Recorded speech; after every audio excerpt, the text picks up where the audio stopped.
Hello and welcome to The Rewind, where we dive into the making and legacy of various films from cult classics to award-winning masterpieces. Today's film is Dog Day Afternoon, the 1975 crime thriller that told the wild true story of a 1972 bank robbery and hostage situation at Chase Manhattan Bank in Brooklyn. Directed by Sidney Lumet and starring Al Pacino, John Cazale, Charles Durning, and Chris Sarandon, amongst many others. Dog Day Afternoon still remains as electrifying and relevant today as it was when it was released 50 years ago, and also features some of the best work out of director Sidney Lumet and Pacino and everyone involved in this movie. And joining me to talk all things Dog Day Afternoon is Nick Clement, renowned film analyst and critic. And I'm glad to say that Nick's with me right down to get into all things Dog Day Afternoon, Lament, and Pacino. And I'm so happy to be able to talk to you, Nick, because this is one of my favorite movies, and it's be able great to talk all things Dog Day with you. Yeah, thanks for having me. Looking forward to it. And yeah, it is the very definition of a cinematic masterpiece. So happy to talk about it. I watched it last night. I revisited it for the first time in a couple of years. And I've seen it a bunch, but man, I had forgotten just how great every single moment was. I mean, it's truly in the pantheon of perfect films as far as I'm concerned. And you know, it's hard to stack up a lot of Sidney Lumet's movies against each other because the guy made so many great films, but this It is did. very, very clearly at the top of the list and, always worthy of a discussion and a reappraisal and further appraisal. So, Do you remember the first time you watched Dog Day Afternoon? yes, definitely. I was probably 12 or 13. It was when I was really first starting to get into films. And my dad rented it. We got it from Blockbuster.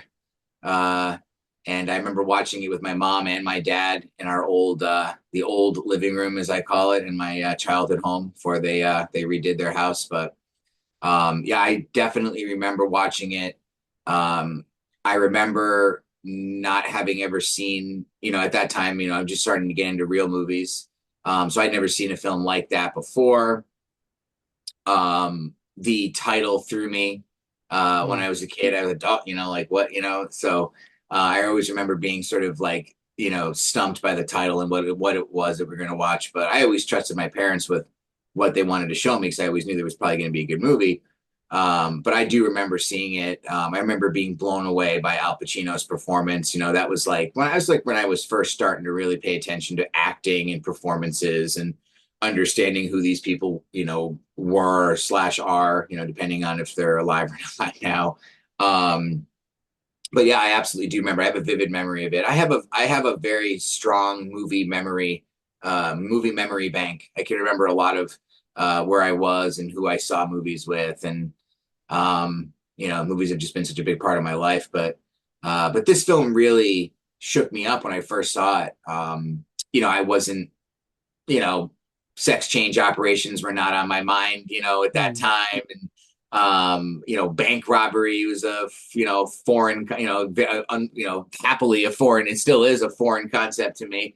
But yeah, just the ingredients in that film really, I remember sparked. And then after that, I went and I sought out other movies by Sidney Lumet. And that was right around the time I was getting into Scorsese and, Coppola and, really starting to look at movies as art form. So I would actually say that Dog Day Afternoon played probably a pretty solid part in helping me to form my opinions on, what filmmakers I responded to and, judging movies versus films, if you will. See, my story is very similar, older than you do in regards to the first time I watched it. So I must have been around 19 or so. And the pivotal part in my life when it comes to being kind of like a person who watched movies as opposed to a person who kind of studied film and wanted to get into writing about it and such was a late night watch on the TV of Serpico. So I must have been 18 or something. It was on TV and I couldn't not stop watching it. It was just a fantastic movie. And so Serpico started this whole obsession I had with Al Pacino because I thought this was just incredible. Because you got to understand the movies that I watched up to that point was your action films, your 80s action films and stuff like that, right? So Serpico was a totally different kind of ball game here. Pacino, totally different kind of actor. And so as I go through his filmography, IMDb was starting to get big around that time, just going through the filmography and such. Um, Dog Day Afternoon was not long after that. I think I found a copy for, must have been like a DVD for like $20 or something from like a local store, and I snapped it up straight away. And just like Serpico, it was like a movie that just floored me because not only are the performance different from like one Lumet film to another with Pacino and such, but Sidney Lumet as a director, who I still think, by the way, is one of the unsung film directors of all time. I think it's really a shame, kind of like how some people might know his movies, but when you say the name Sidney Lumet, they go, "Who? What? No, don't know that Yeah. one." He doesn't Um, have that. He doesn't have the sexy name like Scorsese, or Freakin', or yeah, Coppola, or Lucas. yeah. You know, he didn't, it just he made New York movies. You know what I mean? So for the most part. So, but I hear what you're saying. Go ahead. But yeah, so watching that film was just another pivotal chapter for me to really getting into this stuff here. I didn't know though that it was like afterwards, like just researching and such, the whole true story aspect of it. When did you know that it was based on a true story? How long after the first time you watched it when you were 12, 13 years old? I remember my dad telling me that it was based on something that had happened in real life, and then the opening credits, it it more or less presents itself as being a real story, like with the opening crawl, the text. I'm trying to remember what exactly it says, but Something like these events happened in August yeah, 72 or something like exactly. that. Yep, yep. So, but I remember my dad saying this was based on a true story, and it's funny. Like I don't, I'm trying to think about what movies I'd seen up until that point. That might have been one of the first movies I'd seen, or within the first groupings of movies that I'd watched, where it was based on a real event or something like that. So, um, yeah, and actually, I wanted to just, I'll just a shameless plug. I had the opportunity to write about. I completely agree with what you're saying about Sidney Lumet. He is an amazing filmmaker. I mean, like really quick, just to educate folks, because if you don't know Sidney Lumet's movies, and I'm not going to name them all, but I'm going to run through just a couple of. I mean, he starts off with 12 Angry Men, still one of the greatest movies ever made. Hmm. Um, and not all of his films, kind of like a Frankenheimer back in that, they worked a lot. Not everyone was amazing. Not everyone, was perfect, but 12 Angry Men, Failsafe, The Hill, Bye Bye Braverman, The Appointment, The Anderson Tapes, The Offense with Sean Connery, one of Sean Connery's greatest performances. Serpico, he does The Offense and Serpico in the same year. So he did those Yeah. back to back. Unbelievable. Murder on the Orient Express, Dog Day Afternoon, Network, The Wiz, Prince of the City, one of the great cop Mm. films of all time, The Verdict, forget about it, Power, so entertaining, The Morning After, Running on Empty, Family Business, Q&A, Guilty as Sin, Night Falls on Manhattan, Find Me Guilty, and honestly, one of the best. If people say that a lot of directors, their last movie isn't any good, this guy made a friggin' stone cold masterpiece. His last film before he passed away, Before the Devil Knows You're Dead, Mm. and that's just me sampling the filmography. It's an embarrassment of riches. And shameless plug, I had the opportunity to write liner notes for the Arrow.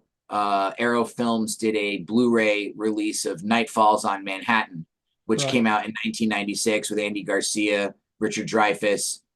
Very underrated, unsung Agreed. courtroom police cop film. And within those liner notes, I definitely made it a point to talk about Lumet's work in general, because he really is one of those unsung filmmakers who worked through the studio system through the 60s and 60s and 70s, came up through TV, and had that just had that sensibility about him. I mean, I revisiting Dog Day last night, I was struck by, of course, the movie is great as a whole, but that movie is built, and some of the best movies you could say this, right? I mean, that movie is built around so many wonderful small moments, be it just just observational moments where the camera is just peeking at someone and getting a reaction shot. Just the way that Pacino handled himself, and John Cazale, and everybody in the cast, and all the women in the cast were just phenomenal. And there's just so many small things that go into making, of course, like, right, like every movies are what, like a zillion decisions. They're just like these things that are comprised of all these decisions, right? All the decisions in that movie, just they were phenomenal. And the opening, I forgot about the opening. These typical day-to-day shots of regular New Yorkers, with Arena Man playing, by Elton John. Yeah. What a way to open your movie. And then I thought about how John McTiernan opened Die Hard with a Vengeance, which Yeah. for me was very much like, I was like, wait a minute, hold on, I hadn't seen Dog Day, and I'm like, wait a minute. McTiernan definitely was throwing a little Lumet here with the opening, of Die Hard with a Vengeance with that, because I couldn't help but see the similarities. But Lumet just got New York so right. Not like I'm not from New York, but I'm from Connecticut, which is right next to New York, and I spent a lot of time in New York growing up as a kid, going to the city a lot with my folks. A lot of my relatives from New York. He really is, with the possible exception of Scorsese, right? Like the quintessential New York filmmaker. I mean, just the rhythms of the city that are contained in his movies, are amazing. And I was just really reminded about the level of overall filmmaking that he brought to something like Dog Day Afternoon. And to go back to all the movies I just rattled off, I mean, think about all those great films. Like, we just don't get those kind of movies made anymore, No. which is just a shame. A film like Dog Day Afternoon, you'd like to think that would be easy to get made. And right now, unless you have like a certain set of perfect elements, those movies are, next to impossible to get made at a studio level. It's such a, this is the 50th anniversary, right? This is Yes. right. Mhm. So just think about how much has changed in 50 years with the mentality of the people who run the studios and the kinds of movies that they want us, want the public to go and see. Um, it's just an incredible film. It is. The true story for people who don't know. So August 22, 1972, you have John Woutowitz and Salvatore Naturelli. They attempt to rob this bank. They think that there's up to $150,000 to $200,000 in there, which is the equivalent of like 1.5 million these days. So they're expecting like a haul. However, the armored car who was supposed to be there by 3 p.m. actually got there like at 11 a.m. and there was like hardly any money there, 29 grand or so. By that time, though, the cops were on him. Turns into this big hostage situation. Turns to a bit of a media thing as well. Life magazine publishes a story about it in September 1972. And there's this movie producer named Martin Elfand who reads the story and is like, this might be a good movie. And this when it comes to a very pivotal name when it comes to Pacino's career, especially Martin Bregman, who was Pacino's agent at the time and later would become a producer as well. So people don't know. So Martin Bregman, the reason why Pacino had a career in the 1970s, on top of him, of course, being an incredibly talented actor, in my opinion, the greatest of all time. Martin Bregman actually got Pacino as his representative, got him to do like Panic in Needle Park. He got him Serpico. He got him Dog Day Afternoon, Scarface, Sea of Love, Carlito's Way. Like that was all kind of Bregman was either an agent or producer on these movies. So a lot of the big kind of Pacino stuff, like Bregman was behind that. And so he got like, Lumet together with Pacino. They bring in a guy named Frank Pearson, who was did the screenplay. And supposedly, like the screenplay was so incredibly good that like everyone pretty much like Lumet especially was like this is staged beautifully because Lumet's the kind of guy he's all structure, right? Like from what I've always read about him, he's always like deep in rehearsal all the time. He wants to get everything right and everything else. And he was like, this is like the perfect screenplay to kind of work with. And I think it's really cool. And Lumet also said something which is really cool as well. So I got this awesome book. It's called Making Movies by Sidney Lumet. It's this one right here. People don't have this, they need to read this. It's fantastic. And he was talking about different philosophies that philosophical approaches he has with his different movies. And he said with Dog Day, and this is a quote, he said, freaks are not the freaks we think they are. We are much more connected to the most outrageous behavior than we know or admit. And I think that's a really cool way for him to kind of tap into this story, which I think what Pearson's screenplay didn't do, which I think Lumet and Pacino kind of liked, it didn't really sensationalize the kind of aspects of it. I think maybe a lesser filmmaker or a lesser talent involved could have really taken a lot of the stuff that was in this story and try to make fun of it, maybe try to make a farce out of it, maybe. And they didn't do that in this movie. I think it's really impressive by them, especially back in '73, to not take on the more kind of like I don't know if you would say outrageous elements for that for 1973 especially, but not make a kind of farcical thing out of it. They made like Yeah. a really tense, dramatic, and human story at the end of the day, and I think that's what something that really kind of appeals to a lot of people with this movie. Hi guys, Matt here from Matt's Movie Reviews, letting you know that the Matt's Movie Reviews YouTube channel has launched channel membership. This provides exclusive videos and other cool stuff as well for all channel members. It's under one tier, one price, and with that one price you get exclusive reviews. For example, I'll be going through the American Film Institute's top 100 movies. So every week I'll do a new review based on that movie list. You can get exclusive reviews based on your requests. Request a movie review and I will review it for you. You'll also get exclusive content for behind the scenes stuff as well. You also get exclusive interviews that I haven't posted yet as part of my podcast, like older interviews with Academy Award winners and other great filmmakers and actors as well, and a bunch of other cool stuff as well. I hope you can all join up, be part of this great experience I have on offer for you. Support indie content creators, support a movie critic like myself who is trying to make it through the content creator space. Matt's Movie Reviews YouTube channel memberships. Please join and get some great exclusive content. I agree. It's the humanity that comes out in all of the characters, especially Pacino, of course. And you see that he's an incredibly flawed person and he's not trying to do anything out of, he's clearly not there to kill people. He doesn't even really care about the money. He cares about somebody that, means something to him. Hmm. Um, and you're absolutely right. I mean, a lesser filmmaker takes the more exploitive elements and does something with it, possibly. And keep in mind, this was a ballsy move for Hollywood and for Al Pacino at that time of his career. I'm not a film historian.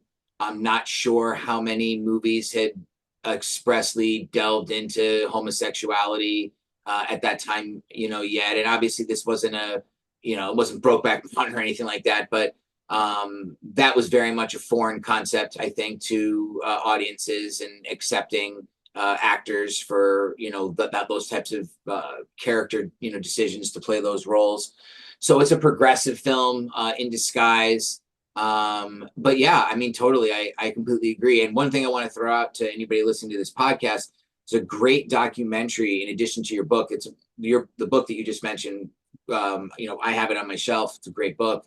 By Sidney Lumet is a Yes. tremendous documentary. At least in America, it's available on Amazon Prime to stream for free if you have a subscription to Prime. It's rentable, for $3 or $4, all over the place. But it's a terrific doc. Came out in 2015 by a filmmaker who sadly is no longer. Nancy Bursky passed away a couple of years ago. But what a great documentary. Really talks about his love for cinema, his upbringing, background, touches on a lot of his films. It's a great film to watch if you're a fan, and if you're not a fan, if you don't know anything about his movies, you'll get an incredible film appreciation day just by watching it. It's an enlightening piece. But yeah, and you mentioned Frank Pearson. Just what a great script. I mean, you never know ultimately unless you're hearing it from the people what gets thought up on the day and how things change. But just from a practical standpoint. Brilliantly uh, conceived screenplay, beautifully structured. All of the characters mean something.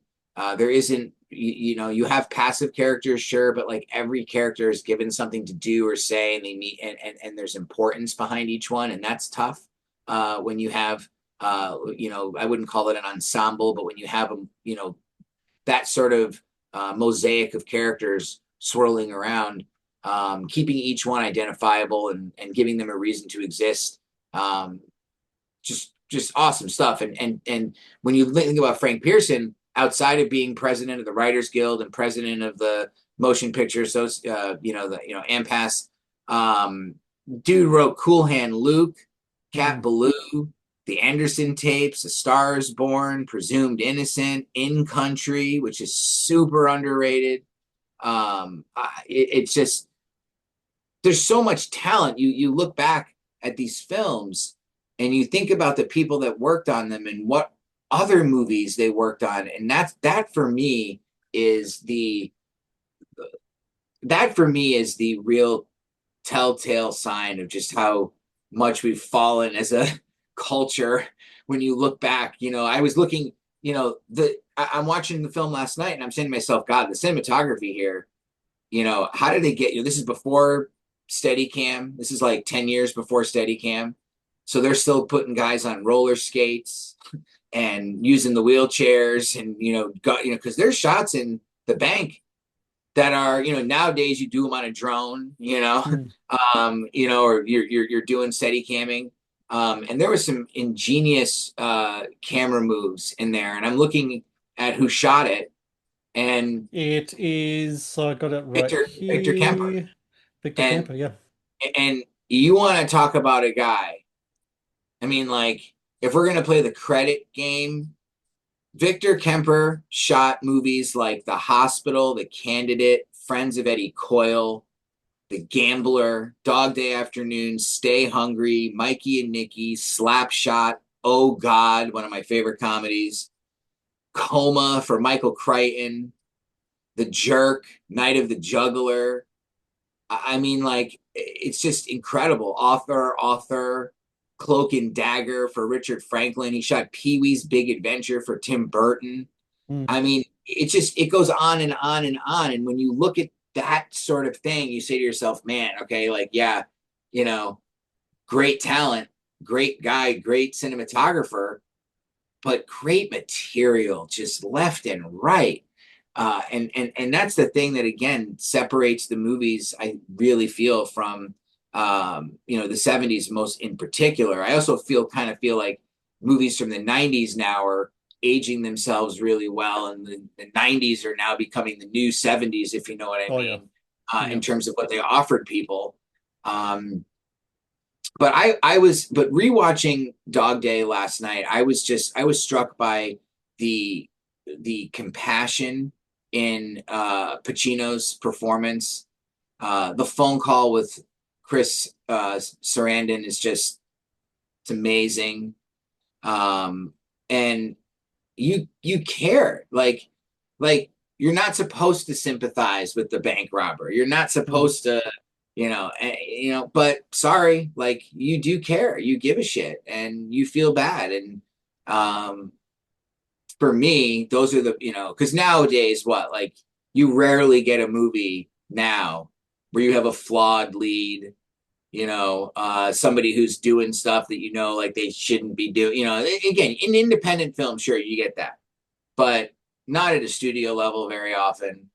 Um, in fact, I just watched Darren Aronofsky's movie that just came out, Caught Stealing, Right. and that sort of brought me back to like a 70s, 90s aesthetic in a lot of ways. The themes, the type of character Austin Butler was playing, he wasn't squeaky clean. He had some rough edges, doing things that you shouldn't be doing, but you're down with him, you side with him for any number of reasons. But that's one of the things for me about movies is that when you get wrapped up in the story immediately, and you're put in that spot, you can't help but empathize with the people, and in many instances. Just even the small thing, in the beginning when the third part of the group, I can't remember the name of the actor, but they have the lookout, You're and right. he's like, Sonny, I can't do it. I can't do it. And he like backs out. Like, when the hell do you ever see that in a movie? Like a guy backing out and like running away, right? You've seen a million bank robberies. That's still the only time I've ever seen that. Hmm. But just in that moment, you humanize the guy. We've seen a million bank robberies where guys walk in and they're just like super steely and cold. Like, it's like there's like no thought behind it. And here you actually have like some thought, Yeah. and that deepens the film and it deepens the experience, and the movie becomes more rewarding and it becomes more memorable. Let's talk about the cast here. So Pacino, of course, plays Sonny Wartzik. So a lot of the names were changed for the screenplay. In the original name of the working title was Boys in the Bank, which was I think was the title of the Time magazine thing as well. Yeah. And I think it's a riff off you were mentioning before about in regards to gay cinema like in the 70s. I think Freakin's Boys in the Band, like just came out like a couple of years before that. Maybe that was got the first kind of movie to kind of delve into this kind of stuff. So Yeah, it's Bregman, 1970. 1970.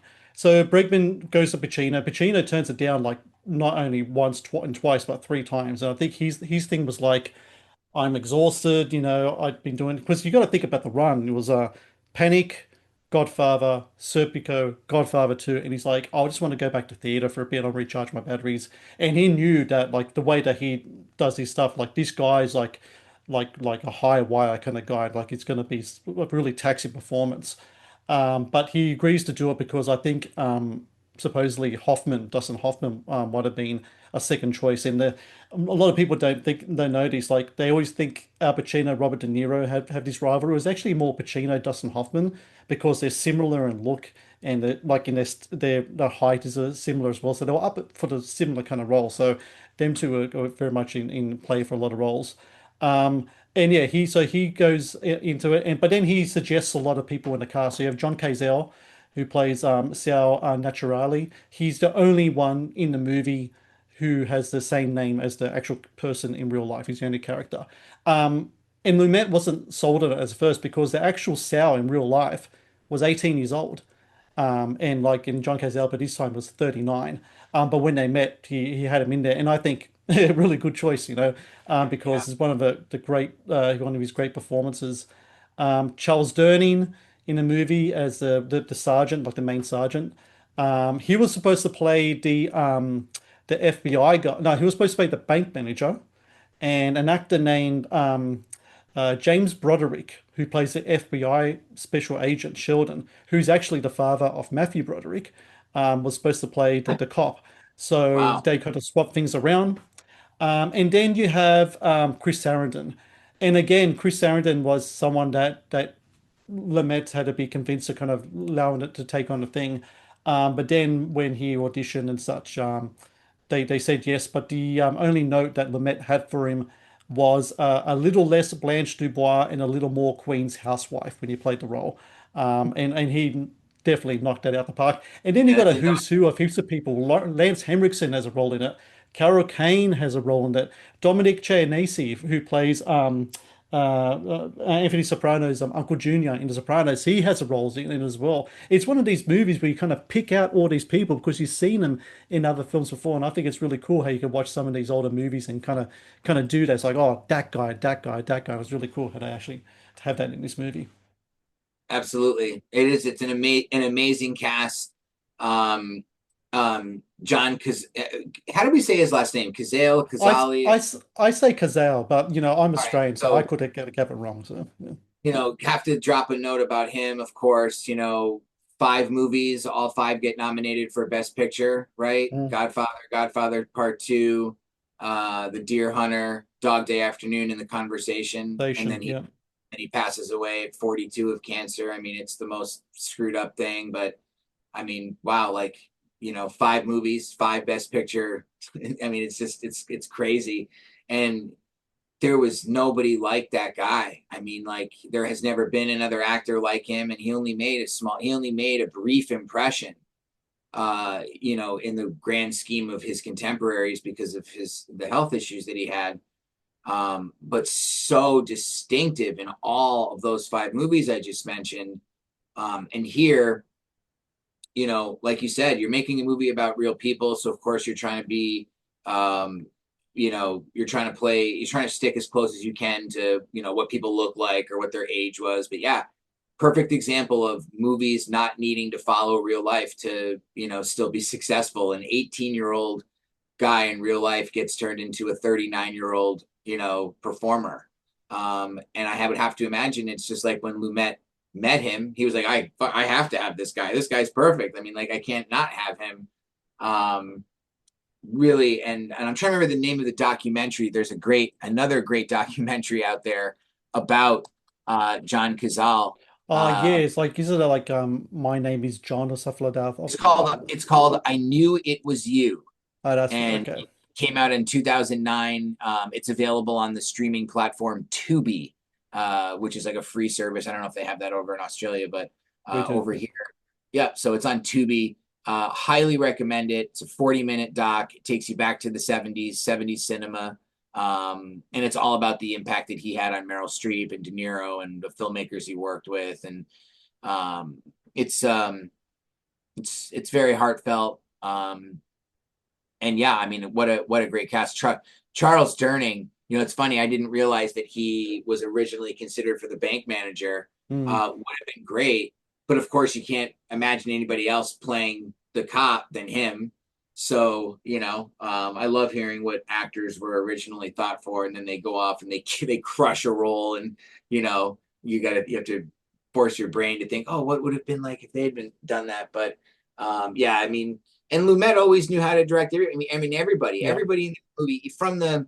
There's a great scene where Sarandon is explaining to the group of cops. They're all standing up behind him, and this is after he's fainted, and they bring him into the barber shop, and they're like giving him water and stuff, and like you see this like asshole cop like standing behind him, like mocking him and laughing him because he's recounting his story about how he's gay and how he loves right. And at one point, the cop starts to like laugh like a jerk, and you get this great reaction shot, not only from the cop who's playing it great, the actor who did it, but you get this great reaction shot from Durning, who basically Yeah. tells the guy to shut up without having to Yeah. say anything. And it's in those moments where you don't have words and it's very quick. Um, that's where you see great directing, not as opposed to and great acting, of course, but it's the thought to do it. There was one other thing I wanted to mention too when I was watching. It was when Sonny blows out. He sees the cops trying to like gain entrance to the bank. They're like going up the side of Yes. the building, and he shoots a bullet around and it blows out the glass. Everybody freaks out. The editing in that moment is so amazing from Dee Allen, and the idea on the part of Lumet to show 9 or 10 shots of different, because they've established that we've got people outside, in front of the bank, over to the left of the bank, to the right of the bank, we're behind the bank. The geography in the movie is incredible. So when he blows that window out, and then all of those people in those various areas start to scatter, those shots probably last like a second and a half. Mm, But literally, because of what you've shown the audience before, because we know where all these people are, it truly feels like all of these people are all moving at once in the same space, but we're seeing it in like not 8 or 9 different rapid fire shots. It's like I made connections in that moment with how to communicate things to people, to the audience, that goes beyond just quickly like rapid cutting, just like to random shit, and like just showing, like just the normal chaos that a director might have shown in that moment. I thought it was brilliant. I was like, wow, like I even rewound it. I was like, damn, like they communicated so much here so quickly, and we never lose track of where anyone is or where they should be. Um, you know, that's I think one of the maybe the more underrated aspects to Dog Day Afternoon. It's like mostly a one location movie, yeah. and not only do they keep it visually interesting, but they really made you feel like you knew every aspect of that bank, of the street, and the surrounding area. So it's an enveloping film for sure. It's there's not many directors out there who would have been able to pull that off. I'm trying to think about, like, remember the movie The Negotiator with Kevin Yes. Spacey?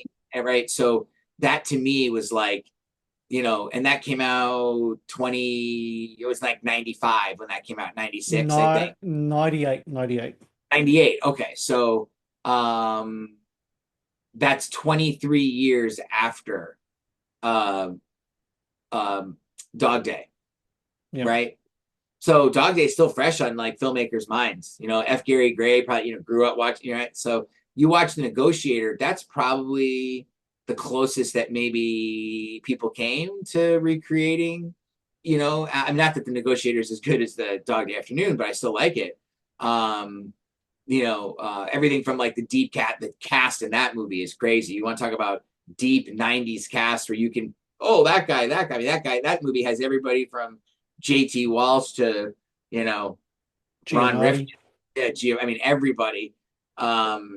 But I think that's one of the modern movies that sort of came close to replicating aspects of Dog Day. Because what we've seen so many bank robbery movies and hostage movies, and they all pale in, like they all really pale in comparison to what they did with Dog Day. The Matt's Movie Reviews podcast is brought to you by Amazon Prime Video. One of the best on-demand streaming services available, Amazon Prime Video features exclusive Amazon originals as well as popular movies and TV shows. Watch Amazon Prime Video anytime, anywhere. Because I think the thing that separates them all is that a lot of these kind of bank heist movies, they're a little too slick. It's always the Yeah, professional, and they're in there and they're in and out in 90 seconds and everything set up, where this is just like a pair of fuck ups, really, and they're in a yeah, desperate situation and they find themselves yep. just in a position where they don't know how to, they don't have a contingency plan. They don't know how to kind of like get out of what they're doing. It's interesting how you talked before about the one location thing. So Lumet finds this building. He didn't want to do a studio set because he knew he wanted a bank. He needed the setting for the bank. So he actually finds this warehouse and he gets the lower floor and they make the lower floor, which used to be like an automotive workshop. They built a set in the lower floor and the upper floor was like they had catering and everything else for the set. Um, and the bank set had movable walls, so it allowed them to, like you mentioned before, about like the wheelchairs and roller skates, so they can move around and do all that stuff as well. And the other cool thing as well is that going back to talking about Charles Durning's performance, the back and forth between him and Pacino when they're outside the bank. So even though they loved Frank Pearson's kind of like stuff on it and they rehearsed and everything, Lumet like allowed some improvisational moments in those moments, just their back and forth.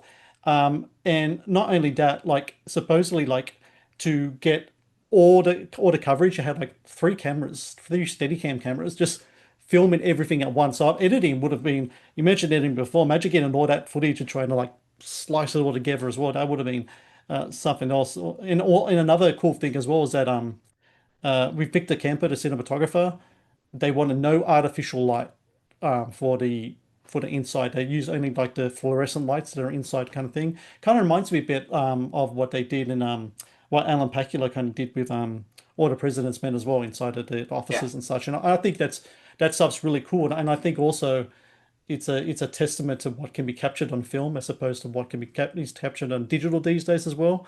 Because that's the other cool thing about watching this movie is that it's 75, it's film, Yeah. and film captures so much character can be captured in film stock as opposed to digital, which I really love.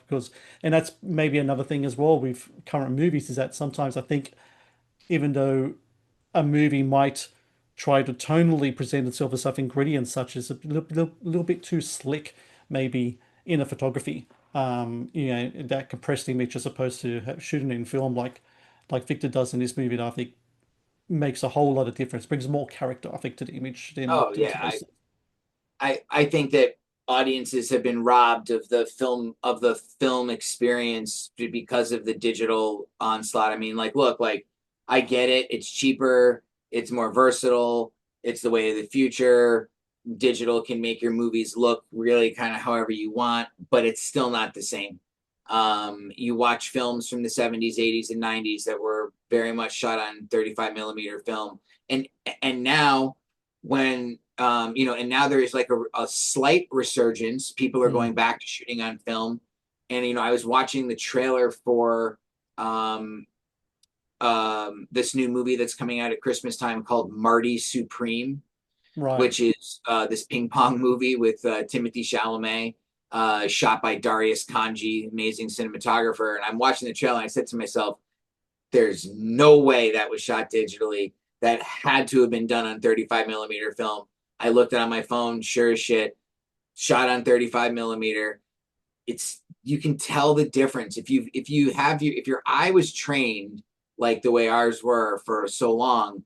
When you're looking at something that was shot on film versus shot on digital, and the difference is it's it's it's a wide gulf.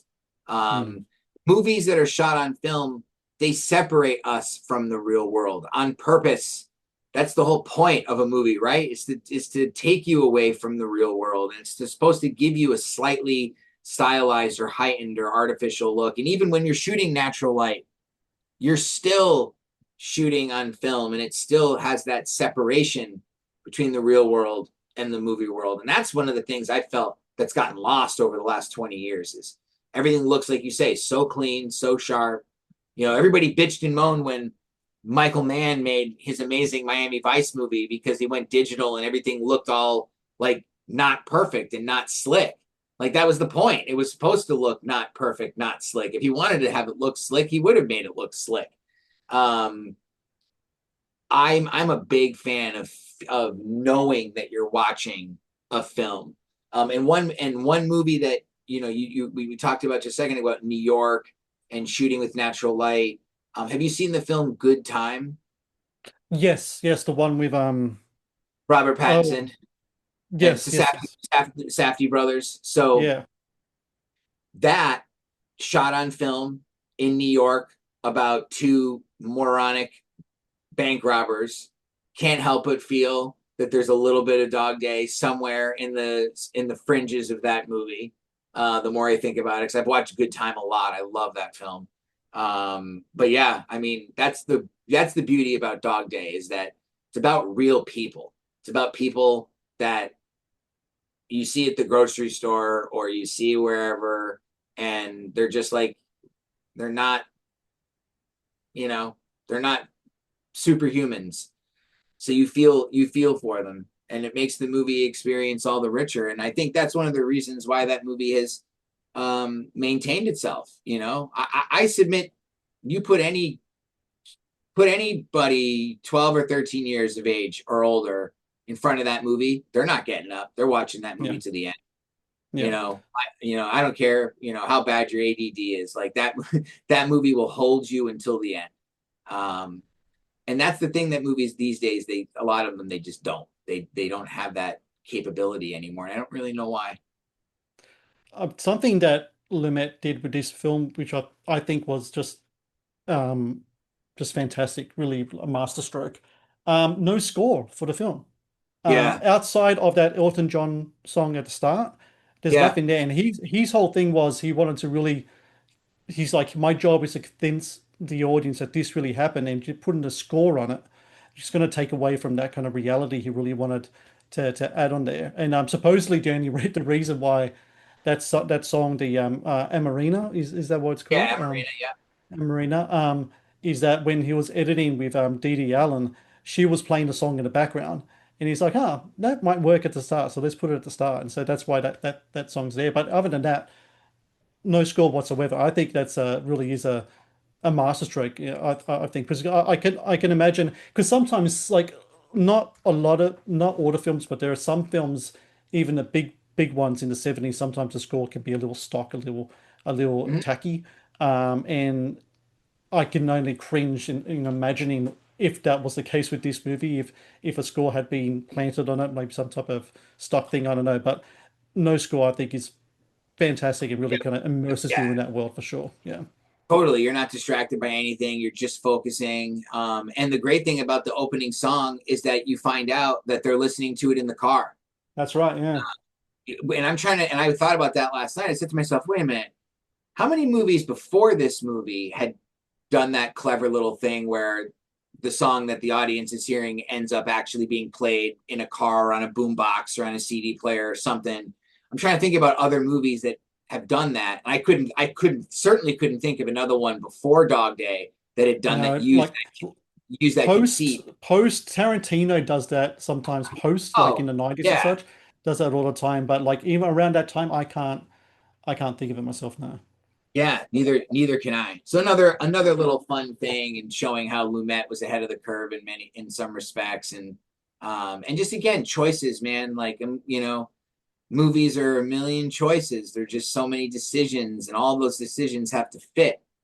And this is one of those rare cases where like all the decisions fit, and the movie just gets better and better and better each time you watch it. So happy Um, 50th anniversary. It's a great movie. Speaking of which, so the film releases September 21, New York City, 1975. So it had a budget, I think it was between 3.5 or 3.8 million. It grossed between 50 to 56 million dollars, Oh, which is just an incredible amount. And it's so cool to think that a movie like that could make that much money, right? I only wish that movies like that could I make mean, money like that now, you know? like honestly, like I'm no mathematician. Hold on one second. Let me just ask my phone. What is the 2025 equivalent for $50 million in 1975 money? I think it's around 330 million. Oh God. It's the movie comes out and makes $300 million in Yeah. America. Yeah. Just think about that. And that's when tickets were like a quarter. So Yeah. that means that everybody and their mother went to see this movie 10 times. And the It's cool just, thing about it, if you're watching this movie in the cinema, if you didn't know the true story behind it, as in the motivations behind Sonny's, why Sonny was doing what he was doing, I'd imagine that at that time it probably be one of the great kind of plot twists in cinema at that time, because no yep. one would have seen that coming whatsoever. I No remember one, when I was no one. when I was watching it, I was like, "Whoa, I didn't expect that to kind of happen," you know. And again, it comes down to the way that they're handling the movie is really well done. Supposedly, in real life, so I don't know if you remember in the movie they show a photo of Chris Sarandon's character like in a bridal dress, Yeah, and so in real life there was kind of like what they call kind of it wasn't like a real wedding, it was like a mock wedding. And it had a priest who blessed them but didn't actually sanctify the marriage. But there was video of it, like a reel to reel kind of video, and in the script the plan was to replicate the wedding with Pacino and all that. And then Lumet, I think, correctly summarized that if I put this in the film and I put that scene up there, there's a good chance that people might like act like the police officer in the barber shop and yeah. start laughing at it. And so he decided to take it out. Supposedly, the movie producers were like really pissed at him about it. Some of them were because they were like, this was going to be our big notorious kind of thing that people were going to talk about. And he was like, I'm not going to like, exploit this. I'm going to present the story as Yeah, it is. And again, fantastic choice. fantastic choice. And that's the thing. It's just the clear-eyed directorial stance that he took, the the lack of pretension, the humanistic nature to the writing and that extended to the directing and then to the performances. It's one of those rare ducks that just everything hits so well. And like I said, I just feel like it gets better and better. 75 was a fantastic year for cinema releases. And I don't know whether you have debates with, your fellow film cinephiles and such about, what was the best year. Like people bring up different stuff. Let me just run some names from 75 to you to make a case. I had it right here. Right, where is it? All right, I thought I had it, but I don't think I do. Nope, there it is. Okay. All right, so I'm going to go alphabetical order. This isn't any type of ranking. So Dog Day, of course. Barry Lyndon, Jaws, The Man Who Would Be King, Monty Python and the Holy Grail, Nashville, One Flew Over the Cuckoo's Nest, Picnic at Hanging Rock, which I definitely put in there because it's an Australian film, Peter Weir's best film Oh, still. what a film I saw very early on from my dad. Great movie. Shampoo, Sunshine Boys, 3 Days of the Condor, which of course starred the late great Robert Redford. Tommy, Yeah, the musical from Who. That is a killer list right there of movies released in 1 year. I mean, just having Jaws, Dog Day, and One Flew Over the Cuckoo's Nest on its own as three and it's films in a year is fantastic. I mean, there's no movie this year that will come out that will be as good as any of those movies. And I don't No, care how great the movies are this year. Like, it's just that, you know, what can you say? It's just a different time, different mentality. Movies are getting made for different type of audience. It's nuts.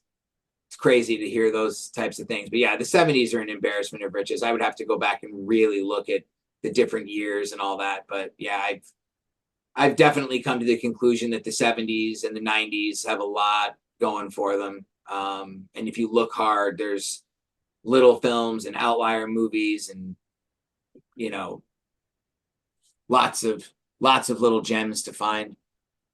absolutely. And for everyone out there, if you haven't seen Dog Day Afternoon, and you'd actually be surprised, Nick, how many people probably haven't. Um, I'm sure, Nick would agree with me here that we tell you to just press stop now. Go watch the film. Please do it for us It's because it's streaming on, a yeah, it's on HBO or HBO Max or whatever the hell they call it everywhere all over the globe. They don't know what the hell they call themselves, but it's on HBO. I like to just call it HBO. I watched it again last night, even though that I have the Blu-ray and the DVD, and I still have the Snapper Case DVD with the little thing from the 90s, the late hmm 90s. One of the first DVDs that came out. yeah. But yeah, no, this was a great time to great chat with you, man. It was a lot of fun to talk about this movie, and I'm consider me a Lumet fan, and we should do this again another time. Talk about another movie. Thank you for watching the Matt's Movie Reviews channel. Please subscribe for more reviews, podcast interviews, and exclusive content.